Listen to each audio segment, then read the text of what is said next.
precisa estar atento, porque senão a gente vai ser enganado com a própria Bíblia que alguém distorce. E aí, ele começa a dizer assim, olha, a nossa luta não é contra a carne e contra o sangue.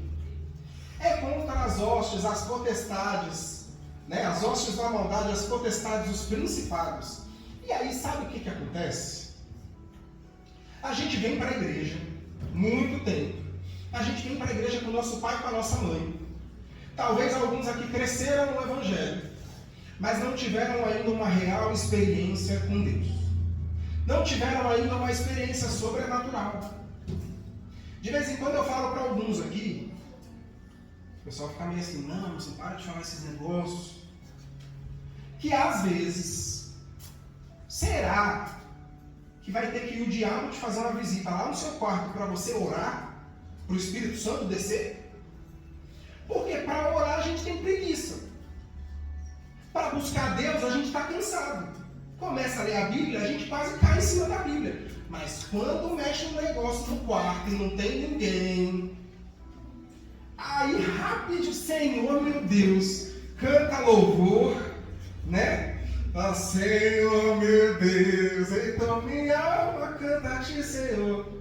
Rapidinho, isso sem entrar debaixo das cobertas. Só que olha só, as forças do mal, elas existem, não é porque a gente não está vendo com o nosso olho que Satanás não existe.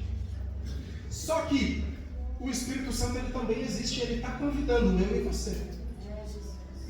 Se eu e você falar ao Espírito Santo, gente, eu sei que é doido, gente. Assim, não, eu estou vendo minha mãe falando sozinha. E não tem ninguém respondendo, sua mãe está lá lavando você chorando. Chorando, e fala, não, mas Deus estava falando comigo. Gente, por muitos anos, eu cresci na igreja, escola dominical, eu ficava perguntando, mas como é que esse negócio de Deus falou comigo? E eu não entendia. Assim, mas eu nunca ouvi uma voz do céu, Emerson, oh, meu servo, filha. Não, nunca. Eu falo, mas que negócio de Deus falou comigo? Cara, Deus não fala, não. E o povo, não, olha o anjo, eu falo, meu Deus, não é cadê? É só eu que não estou vendo esse anjo, não é possível. Até que eu comecei a entender, aos poucos, que muitas das vezes a forma de Deus falar com você é um pensamento na sua cabeça. Só que, Emerson, mas como que eu sei que esse pensamento é meu ou não é meu? Quase sempre a gente luta com aquilo que vem de Deus. Quase sempre. Porque quando a gente está pensando em fazer alguma coisa, a gente maquina tudo bonitinho, a gente pensa com detalhes. Ah, eu vou fazer isso, eu vou fazer aquilo, eu vou chamar, vou fazer uma festa de aniversário. Ah, eu vou chamar não sei quem, eu vou chamar não sei quem, eu vou chamar não sei quem. Aí às vezes é um pensamento na sua cabeça. Chama o Lucas. Aí você está brigado com o Lucas. Na hora eu não vou chamar o Lucas coisa nenhuma. Tá brigado comigo, não gosta de ver. Só um exemplo, tá, Lucas? Eu não vou chamar o Lucas não, ela aqui. Mas peraí, se você não quer fazer aquilo, quem foi que mandou você fazer aquilo? Dentro de você. Você não quer orar, você está com preguiça, está com frio. Já é difícil acordar para ir para a escola. Aí de repente vem um pensamento na sua cabeça assim, vai orar. Você olha para a Bíblia lá na estante, vai ler a Bíblia. Você está com preguiça. Não é você que está querendo ler a Bíblia. Então quem é que está falando com você para você orar e ler a Bíblia? Então às vezes a gente fica achando que o Espírito Santo vai descer igual com Jesus lá, na forma de uma pomba, que vai vir a voz do céu falando, esse é o meu filho amado. Não, e às vezes Deus vai colocar só um sentimento, um pensamento dentro de você, para dizer, faz. E aí, Emerson, como é que eu vou saber se é Deus ou não é? Faz? Aí Deus vai dar um jeito de mostrar para você que foi Ele que mandou. Aí Ele vai pedir para você fazer uma segunda coisa, para ver se você vai obedecer. Aí você faz. Aí Ele vai mandar você fazer uma terceira coisa. Aí uma quarta. E aí uma quinta. E aí não para, enquanto você continua obedecendo. Porque a hora que Ele entende que você respondeu ao comando, a hora que Ele entende que você obedeceu o que Ele mandou, tá bom, então deixa eu mandar fazer um outro negócio aqui agora. Aí obedeceu. Então ele fala, opa, então posso contar com ele. Eu posso contar com ele. Então eu perguntei no começo aqui, quem é corajoso? Aí os irmãos ficam meio assim, não sei se eu sou corajoso, não sei. Só que aí ele vai dizer assim, olha, tomai toda a armadura de Deus. Eu já vou caminhar, estou caminhando para o final, já está indo. E aí eu comecei a pensar, ontem a tia Lili deu uma aula aqui da armadura do soldado, né? Só que o que Deus colocou no meu coração hoje é sobre o preparo do soldado. E eu vou pegar de exemplo o nosso exército brasileiro. Eu não sou militar não, mas ontem o pastor Osmar estava falando aqui do gosto, né, pela área militar, eu também fiquei apaixonado por esse negócio. E eu vou dar um exemplo do nosso exército brasileiro. Os meninos aí, quando fizer 18 anos, né, no ano que vocês fizerem 18 anos, vocês vão ter que se alistar no exército. Se vocês forem convocados, vocês vão para o quartel. Senão, vocês voltam para casa com uma carteirinha que diz certificado de reservista. Quer dizer o quê, reservista? Quer dizer que na hora que começar a ter uma guerra, começar a morrer gente lá, a gente é chamado para lutar. Tá? Mas vamos pensar que você foi convocado. Você vai passar por, normalmente, um ano de treinamento básico. É a formação básica de todo soldado. Você vai ficar ali. Às vezes morando no quartel, aí às vezes vem fim de semana, às vezes você vem a cada um mês, às vezes você não vem. E você vai ficar ali servindo e fazendo treinamento físico, treinamento de estratégia, de guerra também. Você vai ficar fazendo treinamento de armamento. Aí, às vezes vocês vão ver os vídeos lá do povo desmontando fuzil, desmontando as armas, montando de novo, né? Aí você tem que se desenvolver muitas vezes correndo, nadando, pedalando, dirigindo, você tem que aprender um monte de habilidades. E tudo isso é um treinamento básico. Tem que aprender a atirar. Isso é o básico. Aí quando você se forma, aí você pode ir para um outro nível. Que aí você pode trocar a cor da sua bota. E a gente vai falar do calçado já. Você tem as botas marrom e bota preta. Você tem a bota preta que é de infantaria, quem vai na terra. E você tem os bota marrom que é os PQD. O que é isso, Hermes? São os paraquedistas. Aí você tem um outro treinamento. Aí vamos pensar que você é um paraquedista, né? Aí você tem um outro treinamento para aprender como é que você salta do avião. Como é que funciona o paraquedas? Como que você pula do paraquedas? Quando é a hora de saltar? Como que você aterrissa? Você vai aprendendo um monte de coisa. Aí, você pode sair depois, formado paraquedista, e falar assim, agora eu quero ser da elite do exército. Aí, para ser da elite do exército, você vai para um treinamento que chama de comandos. Aí, você tem lá, turma de 40 forma 2. E os outros 38 voltam tudo meio quebrado. Só que olha que engraçado, na hora da guerra, na hora que soar a guerra, na hora que o presidente chegar na televisão e falar assim, estamos em guerra. Ele vai chamar primeiro quem está mais preparado. Quem treinou mais. O comandante, o general, o comandante das Forças Armadas não vai chamar ele você reservista. Está aqui, ouvindo essa palavra. Por quê? Porque se a gente for para a guerra, a gente morre. E aí o país perde a guerra. A gente vai morrer na primeira. Não sabe atirar, não sabe correr, não aguenta nada, vai morrer de primeira. Então ele vai chamar quem está preparado. E aí, vamos lá. Se ele vai chamar quem está preparado, Deus, o Senhor dos Exércitos, que é general, ele por um acaso vai nos chamar e vai colocar a gente numa guerra assim, a gente está preparado? O problema é que às vezes a gente fala, ele fala, se prepare, e a gente não quer se preparar.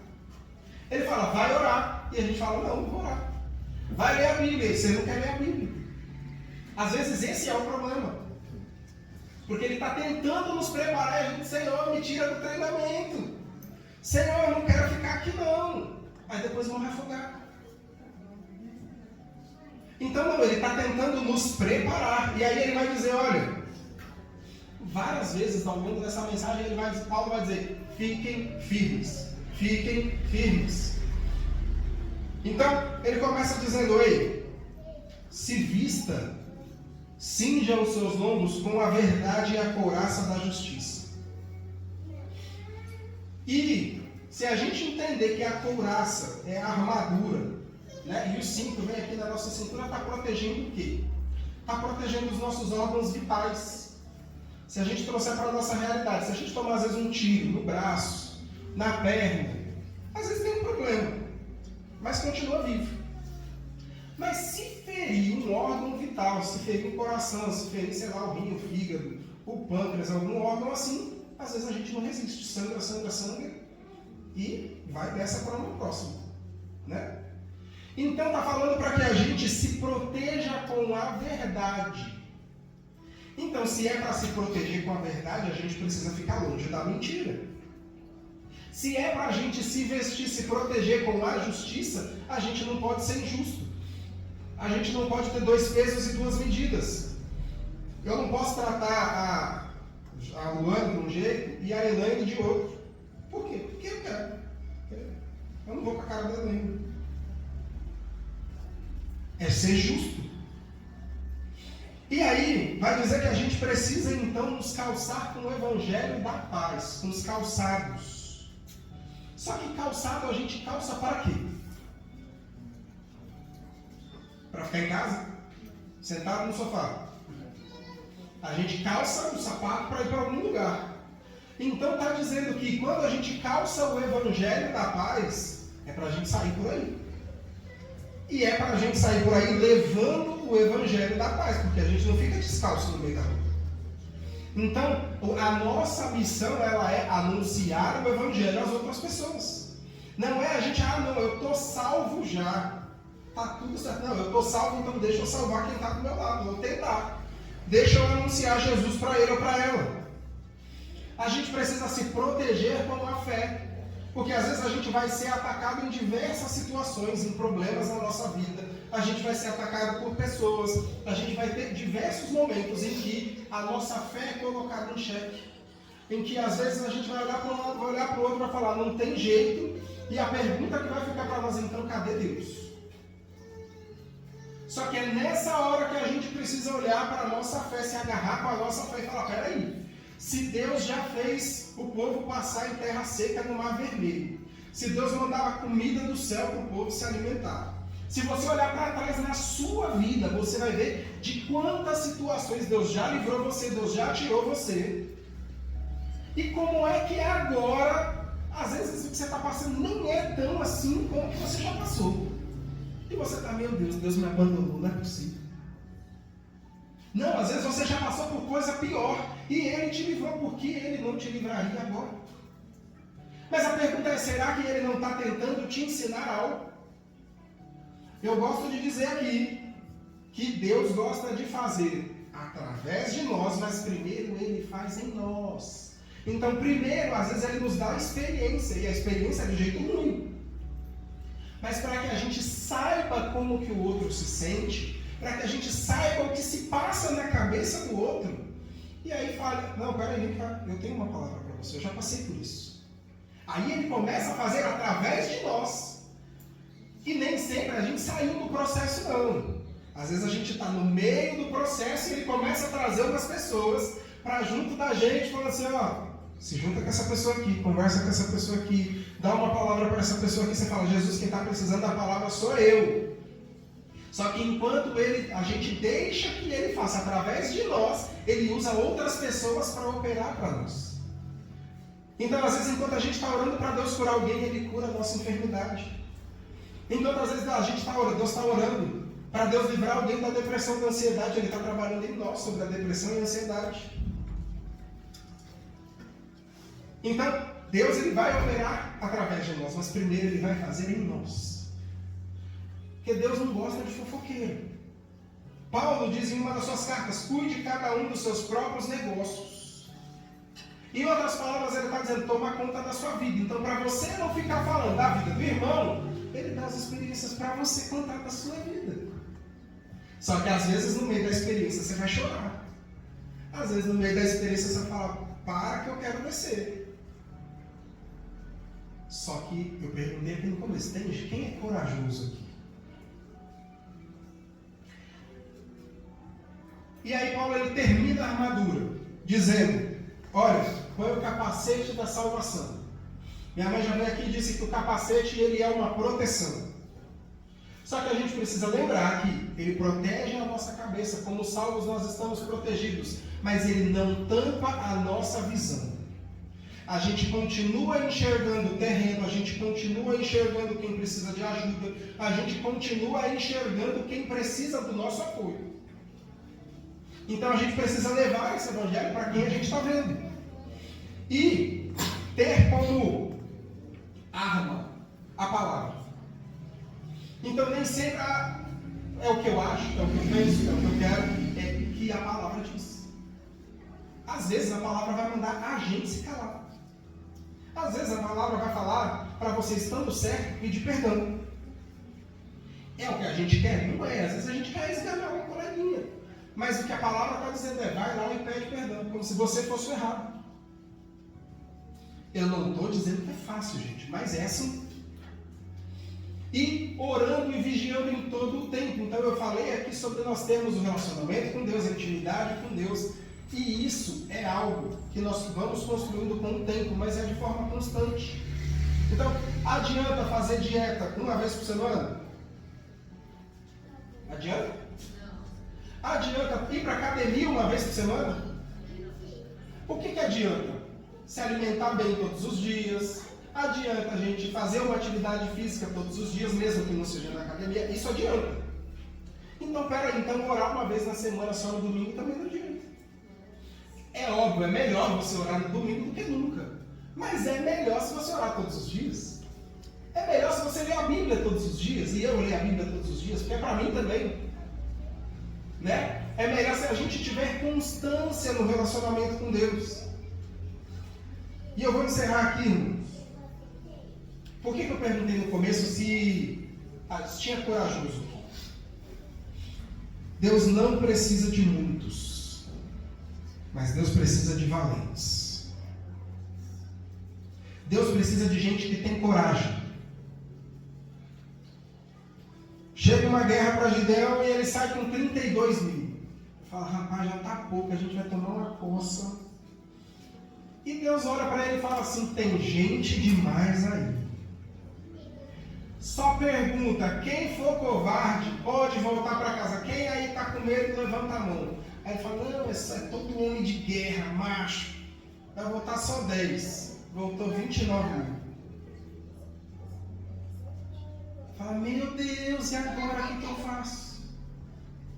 Deus não precisa de muitos. Deus precisa de valentes. Mas a pergunta é, será que Ele pode contar com você? Será que você está no grupo dos 300 e eu? Será que a gente está no grupo dos 300 ou dos 20 e poucos mil que voltou? Porque se a gente está falando aqui de vestir a armadura, de se preparar, de guerrear, de lutar, a gente não veste a armadura para ficar no sofá, é para ir para a guerra. A gente está falando aqui de se preparar. E Deus tem preparado cada um de vocês aqui para algo novo. Deus tem preparado vocês aqui para lidar com pessoas, para lidar com situações. Não é para ficar calado, parado. Só que a pergunta é, você tem coragem? Está pronto mesmo? Se não estiver pronto, pelo menos tenha coragem. Porque, de novo, pode ser só você na sua casa. Mas se você tiver coragem, é o suficiente para Deus trabalhar. Pode ser só você na sua escola, no seu trabalho, mas se você tiver coragem, é o suficiente para Deus trabalhar.